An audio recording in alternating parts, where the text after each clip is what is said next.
Do you ever just, get the feeling that everything in modern life is becoming maybe a little too smooth? Uh-huh. Like, click a button, AI does the work, everything just kind of slides into place perfectly. It feels efficient, right? Yeah, it definitely feels efficient. But what if that very lack of bumps, that absence of resistance, is actually costing us something really important? It's so counterintuitive, isn't it? Because Mm. we're basically trained to eliminate friction. We see it as inefficiency or obstacles, maybe even failure. Right. But the stack of sources we've been digging into for this, especially this one really sharp article called Friction is the Point, Why AI Misses Humanity, it just challenges that completely. Absolutely. So this deep dive is all about unpacking that core argument running through these sources. What if our kind of relentless chase for a totally frictionless future, especially with AI and automation driving it, what if it's eroding things we actually really value? Things like creativity, maybe, or finding meaning. Yeah, exactly. Creativity, meaning actual learning, maybe even our very sense of identity and, well, reality. Okay, yeah, let's get into this. The sources paint this picture of what they're calling the great smoothing, right? Driven by the machine, often AI, and they point to specific recent examples you've probably seen headlines about. Right, like what Meta is doing. Their AI tools promise near instant ad creation, supposedly collapsing whole processes. Yeah, processes that used to involve agencies, Hmm. multiple human steps. Gone.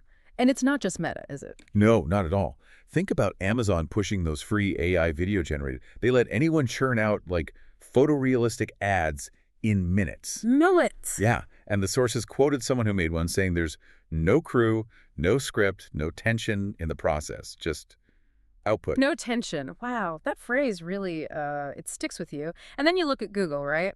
Reportedly shifting billions into AI infrastructure while, human teams face buyouts or restructuring. Mm. The article says these aren't just random events, it calls them coordinates on a map of erasure. A map of erasure, meaning these are like deliberate steps in a bigger process, right? That's how they frame it. What's really interesting is how the sources say this isn't totally new.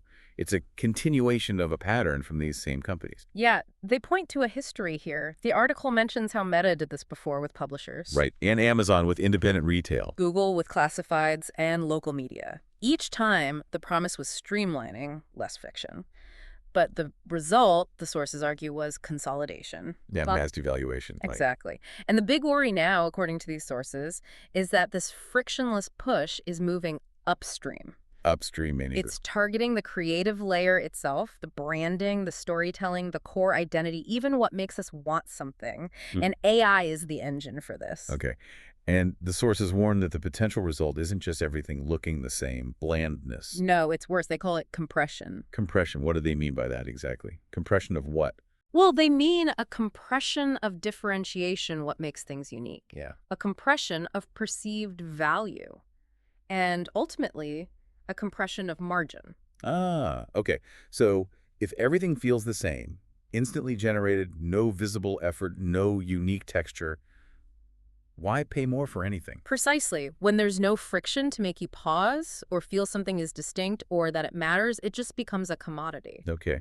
So instead of just trying to kill all friction, these sources are saying, hang on, maybe we need to see it differently. Totally. The article makes this really bold claim. Friction isn't failure, it's architecture. Architecture. I like that. It argues that friction is what gives shape to ideas. It's the resistance, the struggle that makes meaning take root. If you just smooth everything away, all you're left with is output. Right. You lose the authorship, the intentionality, the risk. Yeah, all the stuff that makes something significant, that makes it matter to us. It's like that AI video example again. Making something photorealistic in minutes sounds, well, impressive technology-wise. Yeah. But the source argues it erases the texture of storytelling. You lose the struggle, the choices, the unique voice behind it. And there's this critical line in the article that really connects this to memory and learning. When the message is frictionless, so is the memory. It just slides right through you, doesn't stick. Exactly. And that connection, friction, and how we learn or remember, that seems key. The sources really dig into the cognitive and psychological value of it. Yeah, they bring up neuroplasticity, how our brains actually grow and physically rewire themselves. Right. And that doesn't happen when things are easy. It happens when we face difficulty, uncertainty, maybe contradiction. It's the brain adapting to resistance. It's like that classic analogy of learning to ride a bike, isn't it? Perfect example. You don't learn just by reading the instructions. You learn from the wobbling, the falling, the constant little adjustments, the struggle to stay upright. That's the friction. Yeah. And that's what actually encodes the learning Hmm. deep in your brain. And the sources say this applies directly to creative work too, dealing with a really tough brief or going through painful rounds of revisions. That forces your brain to change how it thinks. Yeah, and this fits perfectly with what psychologist Robert York called desirable difficulty. Desirable difficulty. Tell me more. Well, he showed that intentionally making learning a bit harder, introducing obstacles like, say, trying hard to recall something before you look up the answer, it actually improves long-term retention. Huh. So it feels less efficient right then, but it works better in the long run. Exactly. And the sources say this is totally relevant for communication, for creative work. Clarity without any tension is just, blandness. Right. Great creative stuff, it requires effort, both to make it and sometimes even to get it, to consume it. It catches you off guard sometimes. And that surprise, that little mental jolt, that's friction, forces engagement, makes the message actually stick. They even talk about language level friction. Using fresh, specific phrasing instead of just cliches or jargon, it interrupts our expectations, what maybe we'd call attentional bias. Ah, okay.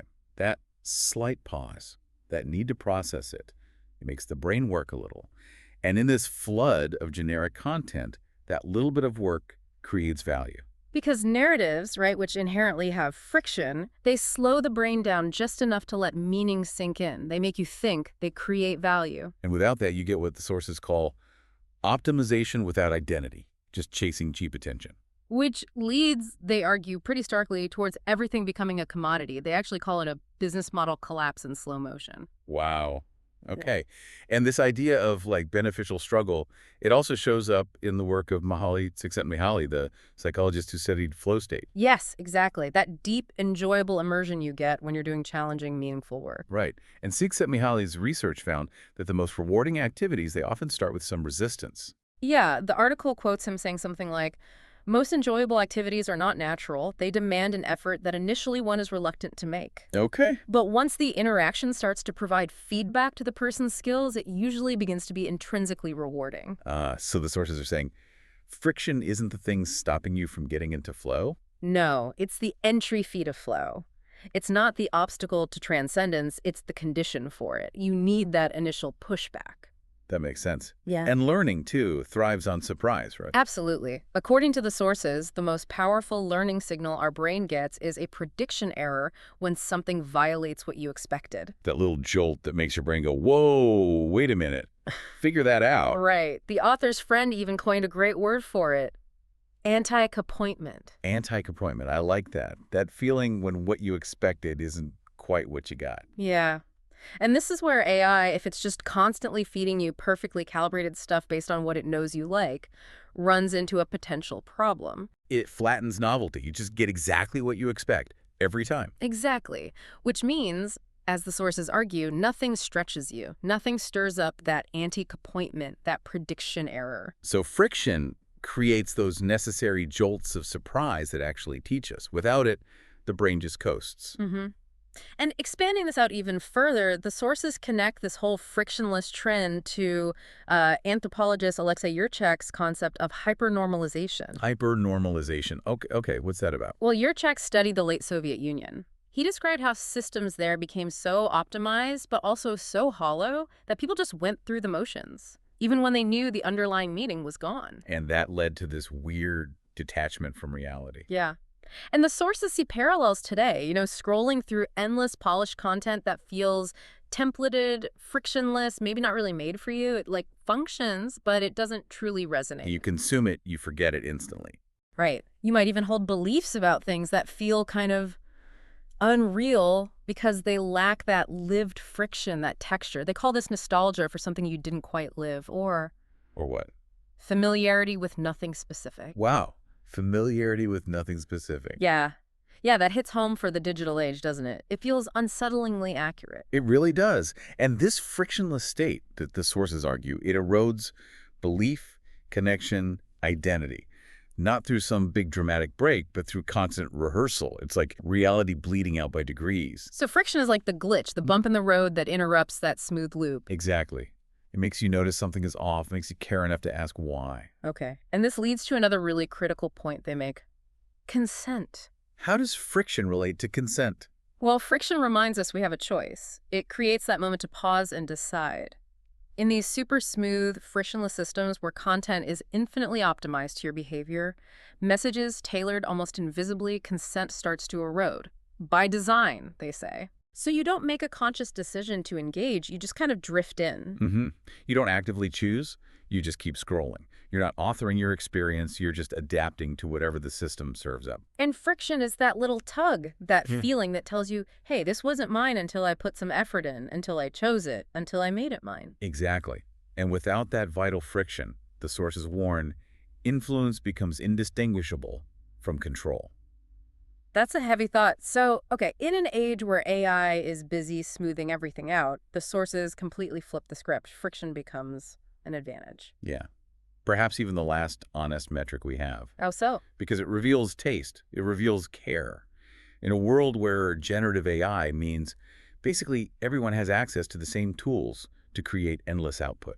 The differentiator isn't the ability to just generate stuff anymore. Right. It's the ability to discern, to choose well. Yeah. And the sources make this crucial point. Discernment doesn't scale. And that's exactly why it matters. Precisely.